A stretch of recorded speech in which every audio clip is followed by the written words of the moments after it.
Fort Lee, and I apologize to the members of the state legislature. I am embarrassed and humiliated by the conduct of some of the people on my team. He said he'd been lied to by his Deputy Chief of Staff, Bridget Kelly, and was firing her today. I am heartbroken that someone who I permitted to be in that circle of trust for the last 5 years betrayed my trust. He's also canceling the appointment of campaign manager Bill Stepien to chair the state Republican Party. Both Stepien and Kelly were cast in unfavorable light by the emails that came out yesterday.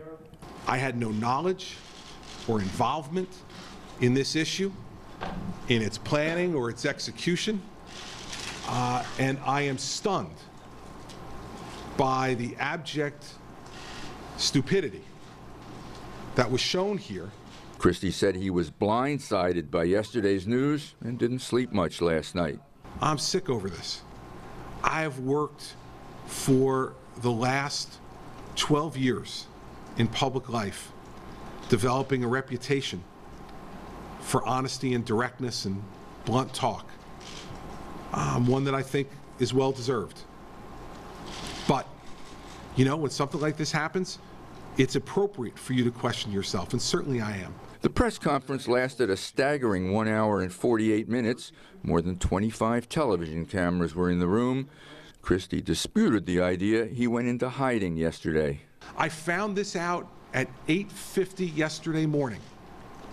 By 9 o'clock this morning, Bridget Kelly was fired.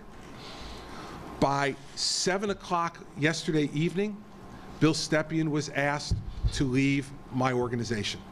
That's pretty swift action. Meanwhile, David Wildstein, the former Port Authority official who oversaw the lane closures at the George Washington Bridge, lost his bid this morning to quash a subpoena and was forced to testify before the Assembly Transportation Committee. To every question, he took the Fifth Amendment. On the advice of counsel, I assert my right to remain silent. His lawyer explained. I'm not suggesting in any way, and I don't believe that Mr. Wildstein is guilty of anything criminal. Yet at the same time, he has a right under both the federal and state constitutions to not give answers that could be used, by a prosecutor were they to charge him, even if they were to charge him wrongly. The committee found him in contempt, a misdemeanor.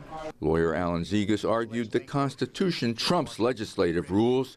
The chairman disagreed. I think from the chair, I think answering simple questions about, is this your email? Where did you work? What was your job? Really runs beyond the protection of your client from self-incrimination. We disagree on that. When it was over, the reticence continued. David, are you sorry for all of this? Are you surviving this ordeal okay? What's your problem with Serbia? Mr. Zegas, how's he doing? No comment. Christie's assessment of the damage? I don't believe I've lost the trust of the people of New Jersey. I think the people of New Jersey are looking to see, when mistakes are made, how their leader is going to react. The reviews are coming in. At the State House, I'm Michael Aaron, NJTV News. Michael Aaron is standing by live for us in the State House right now. Michael, talk to me about those reviews. I mean, we heard the governor use words like heartbroken, stunned, sick. He's questioning himself. This is not what we usually hear from Chris Christie. Hardly. It was a chastened Chris Christie today. It was a fascinating press conference, the longest one I've ever attended. And I think the governor did what he had to do here today. I think he said exactly what he had to say, which is, I apologize. I think he got rid of the people he knows who were implicated and cleaned house and said he's going to personally assess the rest of his staff. And then, of course, he said that he's going to go up to Fort Lee this afternoon, which I gather he did, and apologize to people there. Indeed he did, and we're going to have that. Our David Cruz reporting from Fort Lee momentarily. But, Michael, you know these people on his staff. You see them each and every day. The ones who are there right now, are they as shattered as the governor appears to be about what's happened here? I was looking at faces around the room during that press conference. Many of his senior staff were gathered by one particular doorway, and they all looked glum and they all looked serious.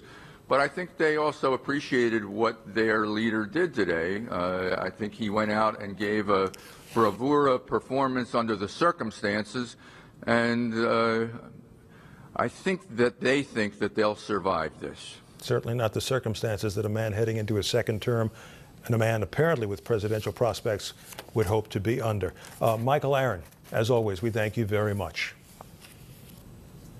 Joining us now is the chairman of the Assembly Transportation Committee, John Wisniewski. Assemblyman, good of you to join us. First of all, were you surprised, did you go into this and actually think that Mr. Wildstein was actually going to answer any of those questions? Well, I frankly had a suspicion that he might take refuge in the Fifth Amendment on some questions, but I find it unacceptable that he took refuge in the Fifth Amendment on every single question. A question as simple as, did you formerly work at the Port Authority? Up until now, I didn't know that admitting to that could subject you to criminal charges, but that's what his attorney argued to the committee. We asked him to verify the authenticity of the documents that were in front of the committee. He refused to answer. These are documents that he provided. We wanted to know who was on the other end of the communication chain. He's already waived any objection to questions about those documents by submitting them, but yet again, he frustrated the work of the committee by seeking refuge in the Fifth Amendment. His attorney said something very intriguing at the end there. You know, if state officials, if federal prosecutors were willing to perhaps grant him immunity, then perhaps he'd be willing to answer more questions. If he were immunized, first of all, would you like to see him immunized? I'd like to see him answer questions. I'd like to see him be accountable for his actions. I recognize that those may be two goals that are incompatible, but as a starting proposition, I'd like to see him answer for what he's done, but I'd also like to see him be totally forthcoming. Mike, this is an abuse of public resources, an abuse of public trust. We cannot sugarcoat this, and we cannot make it into something it's not. This was a horrendous episode, you know, not just for how it makes our state look, but for the public trust, which has been, once again, actions by this governor have eroded the public trust. Well, you got a chance before the hearing today. The governor spent 2 hours apologizing, answering questions. Did you feel that he was straightforward enough? Do you believe his explanation that he doesn't know about this? He didn't know how it happened. He had no knowledge beforehand, didn't know about it until, I guess, yesterday morning? Well, the governor could have apologized to the people of Fort Lee in September. Instead, he actually belittled the people of Fort Lee in September. And it took until January, 4 months later, for the governor to finally man up and apologize like he should have. But you're saying that but he's saying that he didn't know until he saw those emails. Do you believe him or not? Well, I think it strains credibility. Let's put it that way, Mike. This is a governor, and you know this, you've been around the State House a while. It's a governor who runs a very tight ship. There are no independent operators in that organization. I'd like to understand how a deputy chief of staff, Bridget Kelly, has the kind of authority to call David Wildstein, not an insignificant political player, and give him an order to create traffic in Fort Lee. And he basically says, yes, ma'am. Right away, ma'am. And so it strains credibility that it's just simply a rogue operation by Bridget Kelly. It strains credibility. To Kevin O'Dowd, and the governor said O'Dowd knew nothing about this. Do you believe that?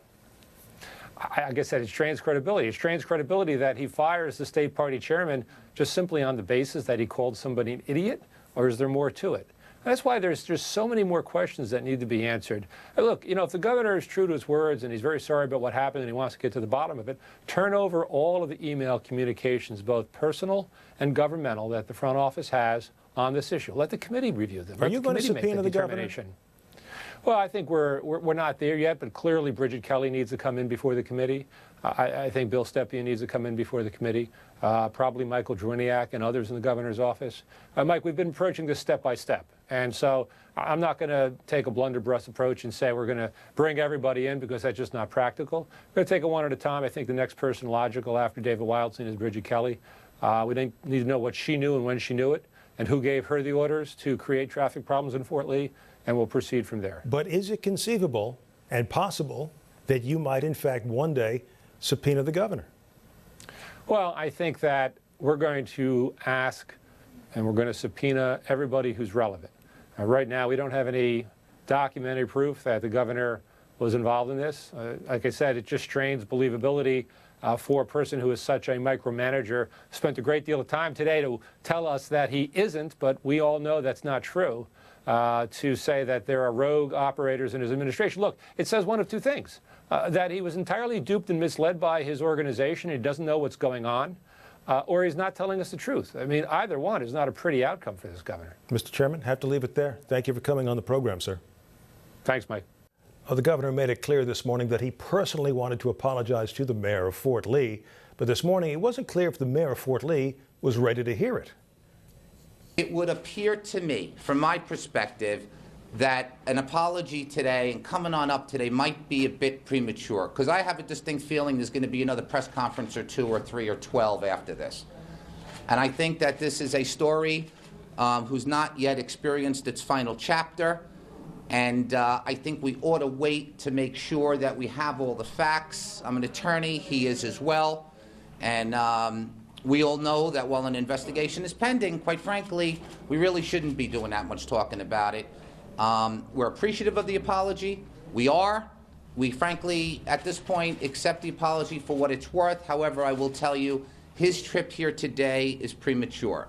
If you know me for 30 seconds, and some of you now, having gone through the last 48 hours, you know me a little better than that, there's not an ounce of venom in my system. I take no pleasure in hearing about people getting fired, in hearing about people losing their careers, in hearing about people being embarrassed in the national media setting. It doesn't do anything for me. It doesn't excite me. It doesn't put a smile on my face. I didn't sign up for that. I am, though, disheartened to hear about traffic studies. I don't know why we're still talking about traffic studies. We knew there wasn't one on that Monday in September, and there isn't one, guys. Come on, there isn't one. I think, we need that acknowledgement also. But that's neither here nor there.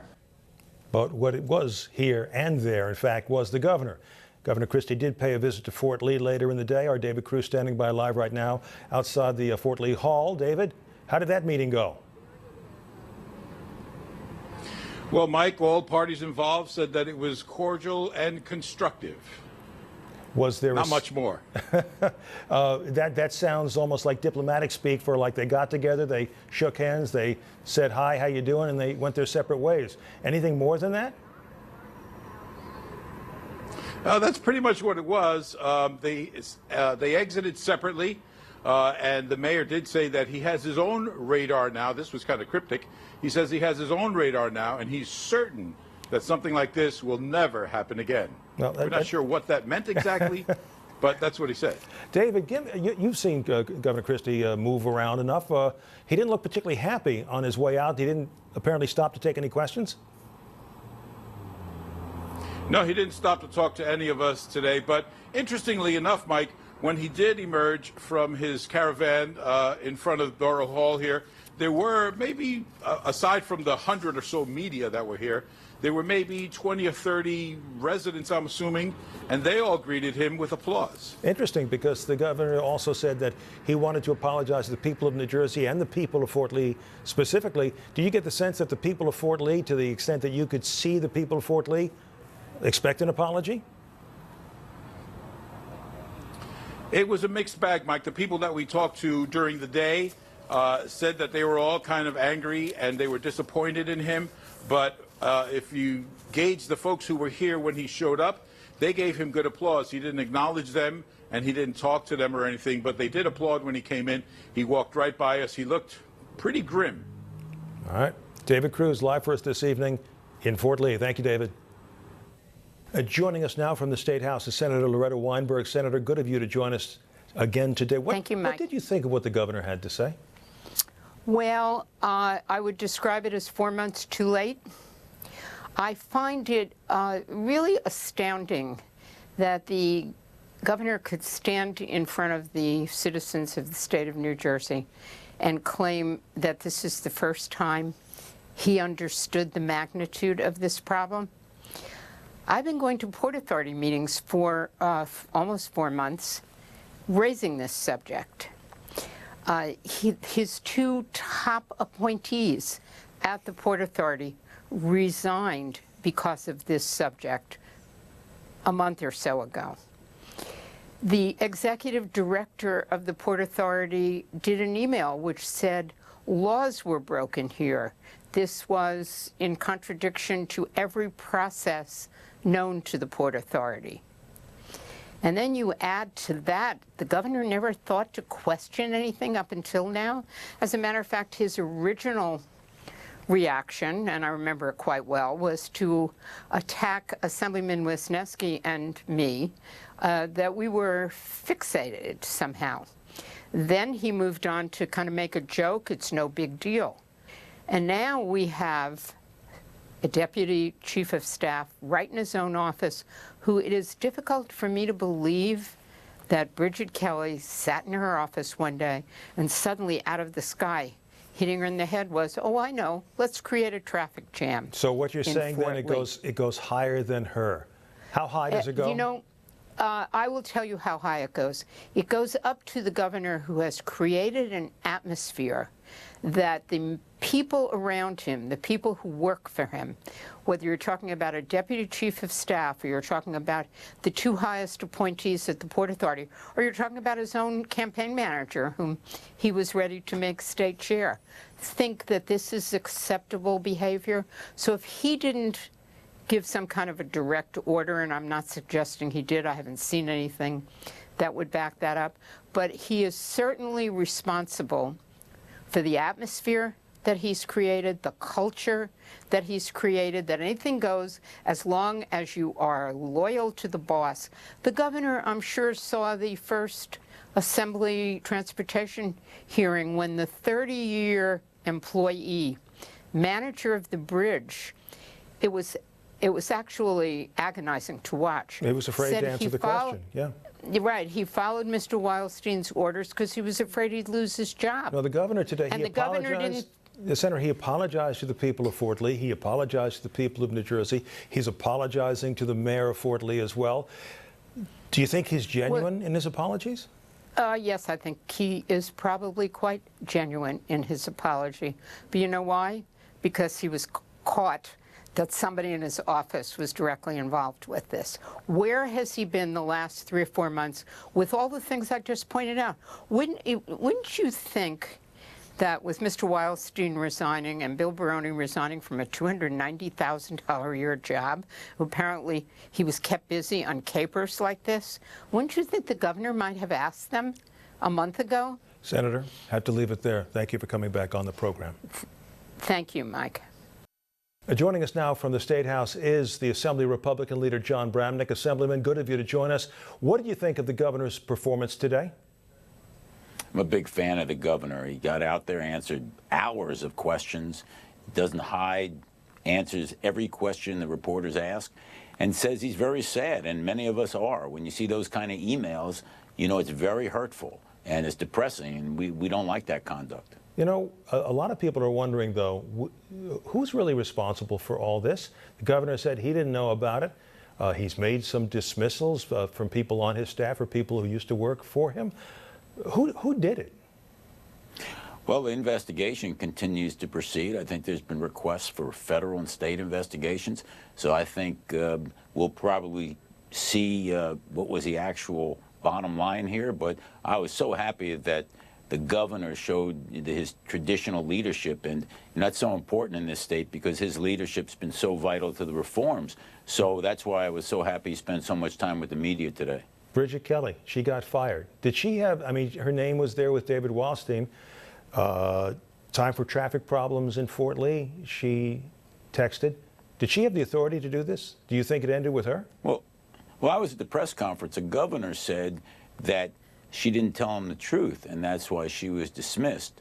He apparently didn't have any other further conversations with Bridget, but the governor was very sad because that was one of his, inner circle people. He said somebody he trusted. So, it's sad. Where it goes from here, I think, is going to be subject to all these different investigations. What do you think? I don't have any information beyond, what we all know at this stage. Would you be surprised, though, if somebody at the deputy level of a staff would be able to, if as alleged, pull this off or order this sort of thing? Well, in terms of deputy level, I don't know exactly what that means. Well, but, deputy you chief take of staff people as like, opposed to the chief of staff. Governor says the policy is not, the deputy doesn't make policy. So, I mean, I guess a lot of people still are wondering who really ordered this. Well, I can't answer that question. I can tell you that I have incredible trust in this governor and in Kevin O'Dowd, who was the chief of staff for the governor, who's not going to be attorney general. I mean, these are former U.S. attorneys or assistant U.S. attorneys who prosecuted hundreds of politicians. So I have deep trust in them. And I think they were in an unfortunate situation, and I just hope it gets resolved so we can move on with state business. The Assembly committee hearings that ended this morning, or actually this afternoon, ended with David Wildstein being cited for contempt for refusing to answer the committee's questions. Do you agree with that move? Well, all the Republicans voted with the Democrats to cite him for contempt. You know, there's an argument, being a lawyer, the argument is whether or not he has a constitutional right and whether that trumps, the state law. And I think a state court judge is going to make that determination. But counsel to the committee said that all of the members, Democrat and Republican, were in their rights to vote in favor of a contempt charge, so they did. If you were Wildstein's attorney, you probably would have had him taken the fifth too, wouldn't you? Well, Alan Zegas, who's his attorney, pretty well-known lawyer, I'm not going to get into giving advice to Wildstein or to Alan Zegas, so I'm going to stay as a Republican leader and not as someone's criminal defense attorney. Bill Stepien has been ordered to take a hike, as it were. He's lost his position to head the party in the state. He's lost his position to work with the Republican Governors Association. How do you react to that? Governor said he lost confidence in Bill, and I know they were close. So I'm sure this is a difficult day for both of them, extremely difficult day for the governor as well, because the governor, as he said, he's just been sad. He's up all night. And, when you have, I think, probably a close friend and confident, and you have to let him go, it's tough. But obviously the governor lost confidence. When the governor loses confidence in somebody, that pretty much ends it. Does that hurt your party?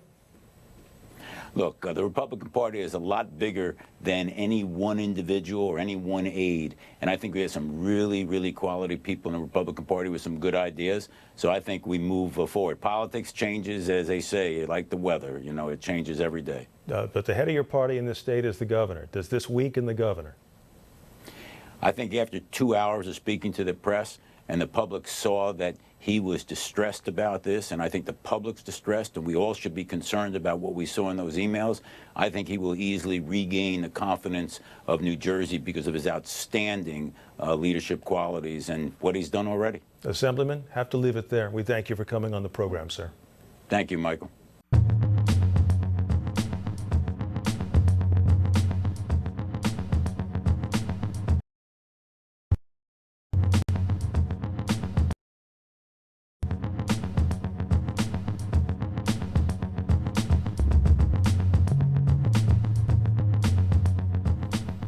That does it for us on this extraordinary news day. Coming up tomorrow, we're going to talk to Assemblyman Gordon Johnson. He has been asking some very key questions in the bridge investigation on the Assembly Transportation Committee. And we'll talk to one of the reporters leading on this story, Daryl Isherwood of NJ.com. Till then, I'm Mike Schneider. Thank you for watching. Good night.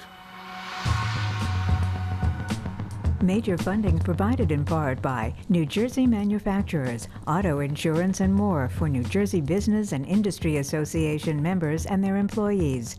New Jersey Association of Realtors, the voice for real estate in New Jersey. More information is online at njar.com. Verizon, communication solutions designed for the people and businesses of New Jersey. The members of the New Jersey Education Association, making public schools great for every child. Wells Fargo, together we'll go far. Horizon Blue Cross Blue Shield of New Jersey, an independent licensee of the Blue Cross and Blue Shield Association, the Star Ledger and NJ.com, and PSE&G, serving customers, strengthening the business community, and investing in New Jersey's future.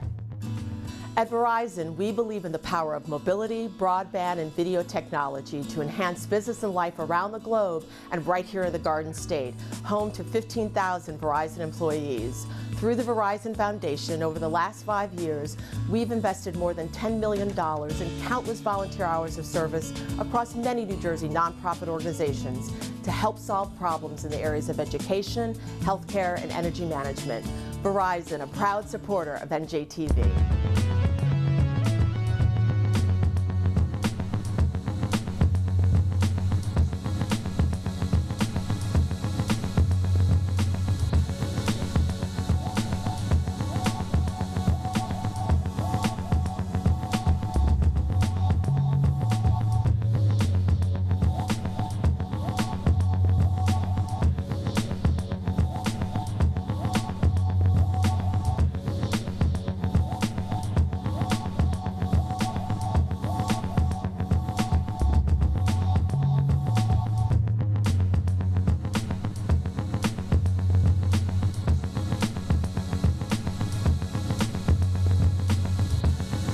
Hello, I'm Philippe de Montebello. And I'm Paula Zahn. Please join us every week on NYC Arts for the very best arts programs. Whether it's music, dance, theater, or the visual arts that you love, this is the place to be.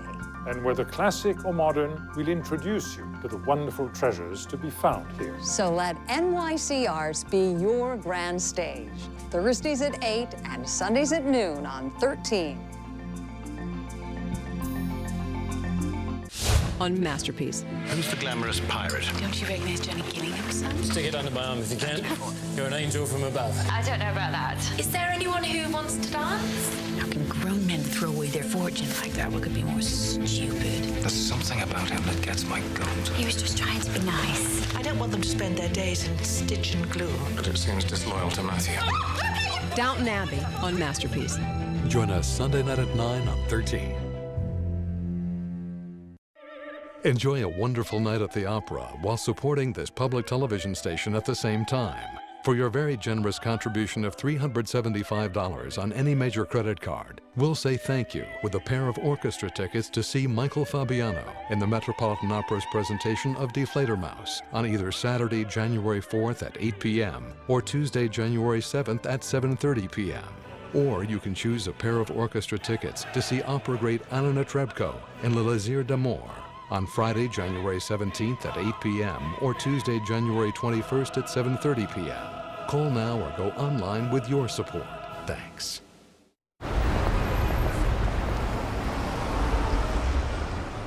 5,000 years of Chinese music and dance in one night. Beautiful, a nimble mastery. An explosion of color and sound. The divine culture returns. Experience Shen Yun at Lincoln Center, January 10th through 19th. For tickets, visit shenyun.com.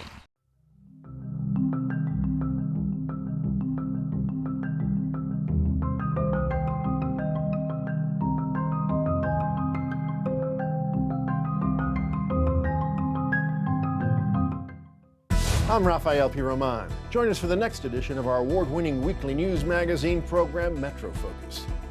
Are spies playing games? The click of a mouse is restarting careers. It's like learning a new step. Wonder if women can have it all? How Downton Abbey almost didn't make the Masterpiece lineup. And a new museum collects very recent history. Join us tonight at 8:30 on 13.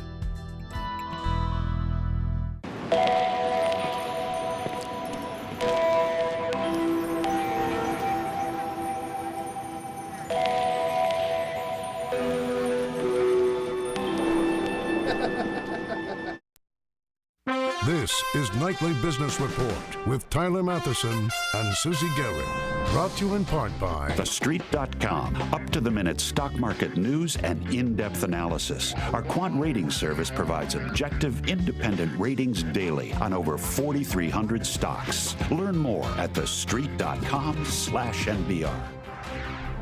Not too hot, not too cold. The market is looking for a Goldilocks employment report tomorrow that's just right. And that means what's good for job creation on Main Street may not be so good for investors on Wall Street.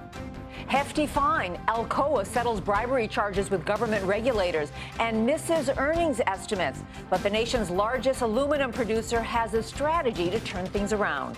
Fiscally fit, why some credit card companies are sending you your credit score along with your monthly bill. All that and more tonight on Nightly Business Report for Thursday, January 9th.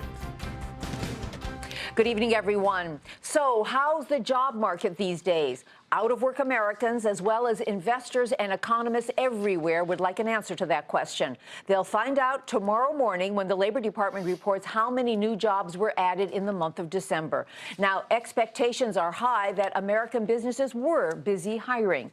An upbeat jobs report could have huge implications for the markets, consumer and business confidence, and Federal Reserve policy. Sarah Eisen has a preview of what to expect.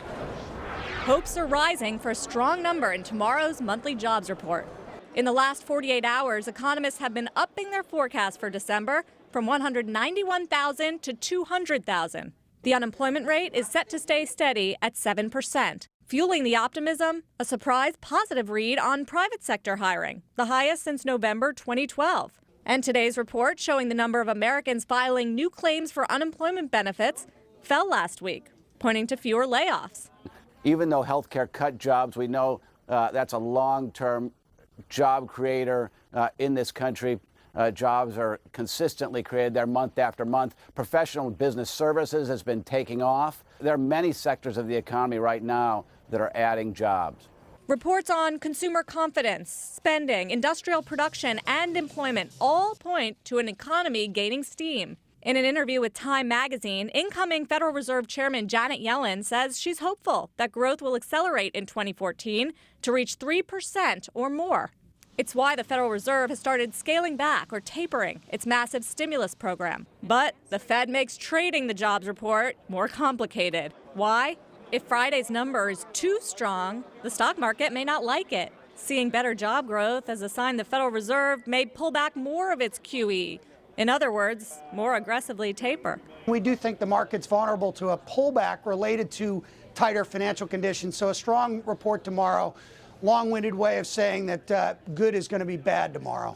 Knapp says anything better than 200,000 could cause that negative reaction. Of course, everybody has their own idea of what a good number is. I think a good number for jobs is going to be plus anything above 235. 225 or above. 213.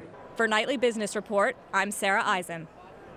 Well, with anticipation building about that Friday jobs report, volatility was sort of low on Wall Street today, and the markets end the session mixed, little changed. The Dow closed 18 points lower. The Nasdaq touched a fresh 13-year high before retreating and finishing the day 9 points lower. The S&P bucked the trend, closing fractionally higher on the day. Joining us now to talk about all these issues, we're happy to have with us Mario Gabelli. He's chairman of Gabelli Funds. So, Mario, you heard all of the numbers that are being spouted, 215,000 jobs, 230,000 jobs. What's your number, and how important is it for you about your investment?